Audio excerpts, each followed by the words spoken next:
Sir मेरा एक और क्वेश्चन है। हाँ पूछिए। आप ये बताइए कि जब पांडव अपना राजपाट, स्वतंत्रता और सबसे एंड में द्रौपदी को भी हार गए, हाँ। तब भी कृष्ण उन्हीं के साथ क्यों रहे? क्योंकि कौरवों के साथ तो सारे बड़े बड़े योद्धा थे, पर कृष्ण ने पांडवों को ही क्यों चुना? ये प्रश्न इंटरेस्टिंग प्रश्न है। पहले तो तुम मेरे को ये जवाब दो, ये महाभारत का युद्ध कहाँ चल रहा है? ये तो हमारे मन में चल रहा मन में चल रहा है। जब हम भगवत गीता पढ़ा रहे हैं तो उसमें क्या है? सिंबोलिज्म है। इसे क्या कहते हैं? एलिगोरी। कि हर एक योद्धा क्या है, उसके जब संधि विच्छेद करा तो हमें मालूम पड़ा कौन कौन क्या क्या है। मगर इस संदर्भ में बात यह है कि जो हमारे मन का युद्ध चल रहा है, तुम्हारी जी जनरेशन के लिए बात, हर जना परेशान है किसी न किसी चीज से। Yes. हर जने के मन के अंदर विरोधाभास मतलब कॉन्ट्रडिक्शंस हैं। वो कॉन्ट्रडिक्शंस जो हैं वो उसको परेशान करते रहे 24/7। उन कॉन्ट्रडिक्शंस को हम कैसे एक दूसरे से जोड़ें, यही हमारी प्रॉब्लम। अब तुम्हारा क्वेश्चन ये है कि कृष्ण उनके पास क्यों आए, या तुमने पूछा मुझसे कि कृष्ण ने क्यों चुना। नो, कृष्ण ने नहीं चुना। सिंबोलिज्म ये है, मैं एक हारा हुआ व्यक्ति हूँ, मैं डार्कनेस में हूँ, मैं डिप्रेशन में हूँ, मुझे एंजाइटी है, मुझे फियर है, मुझे समझ में नहीं आ रहा। तो गीता में वर्ष नंबर 3 में कौन आता है? वर्ष नंबर 3 में द्रुपद पुत्रेण को हमने इंट्रोड्यूस किया था। Yes, sir. ठीक है ना?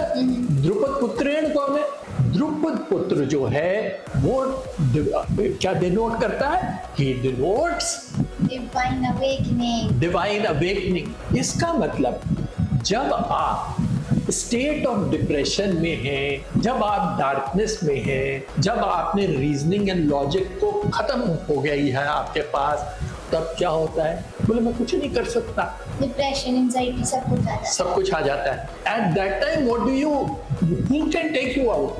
Your friend philosopher guide. जब तक कोई फ्रेंड फिलोसफर गाइड ना होगा तब तक दृष्टि दुर्मन कहाँ से आएगी? डिवाइन अवेकनिंग कैसे होगी? तो तुम्हारी जब डिवाइन अवेकनिंग होती है तो तुम्हें मालूम पड़ता है ये डिवाइन अवेकनिंग का मतलब डिवाइन कौन है? कृष्ण है। मुझे मालूम पड़ा कृष्ण, ओ कृष्ण तो मेरे पास है। ये जो भावना आई, अब इस भावना की तरह समझो, ये जो भावना आई कृष्ण मेरे साथ है, श्रद्धा की बात है। श्रद्धा का मतलब क्या? डिवोशन। ये डिवोशन जैसे आया तब आपको मालूम पड़ा अरे कृष्ण तो मेरे साथ है। तो तुम क्या हो रहा है? अवेकनिंग का मतलब जग गए। You are ready to fight. Please take this lesson. कितना सिंपल सा लेसन है कि ये जो है डिवाइन अवेकनिंग ये है। आप जो है अंधेरे कमरे में क्यों नहीं जाते? अंधेरा होता है। अंधेरा होता तो अंधेरे में क्या है? अंधेरे में भूत नहीं, मतलब डर है। उस अंधेरे में डर है। अगर मैं आऊं, मैं तुम्हारी उंगली पकड़ूं, हाथ पकड़ूं, मैं बोले चलो, डर गायब। हाँ। क्या हुआ? अरे डर गायब, अंधेरा गायब, भूत नहीं है। तो इसका मतलब जब दो लोग होते हैं तो नहीं, दो लोग नहीं होते। इंपॉर्टेंट क्या है? इंपॉर्टेंट यहाँ पे ये है कि तुम्हारे मन में जो भय है वो चला जाता है। पर इसके लिए तो कोई साथ होना जरूरी होता है ना? बिल्कुल, चलो साथ होना जरूरी है। अब यहाँ पे डिवाइन अवेकनिंग का मतलब अभी समझाया तुम्हें कि कृष्ण मेरे साथ है। हाँ। तो कृष्ण मेरे साथ है। अब श्रद्धा का मतलब क्या हुआ? I am leaving myself to the designs of Krishna. बोले तेरे तो ऊपर छोड़ दिया, तूने ये संसार बनाया, तू जहां चाहे कर, जो चाहे कर, मेरी श्रद्धा भक्ति मैं आपके साथ हूं। भगवत गीता समझने के लिए बड़ी छोटी छोटी सी चीजें हैं। एक अजीब सी बात यह है कि ना स्कूलों में पढ़ाते हैं ना कॉलेज में पढ़ाते हैं। जीवन के जो छोटे छोटे लेसन्स हैं वो भगवत गीता के हर वर्ष में दिए हुए हैं। यस। ठीक है ना? तो आप जब बाहर ढूंढ रहे हैं ये मेरे साथ कोई हो, अच्छा तो दो जनों का होना चाहिए। हाँ, दो हो, एक कृष्ण है तुम्हारे अंदर, है ना? वो जब तुम्हारी अवेकनिंग हुई इस स्टेट में तो अपने आप रास्ते खुलने लग मतलब जाते डर हैं, भाग जाता है। डर भाग जाता है।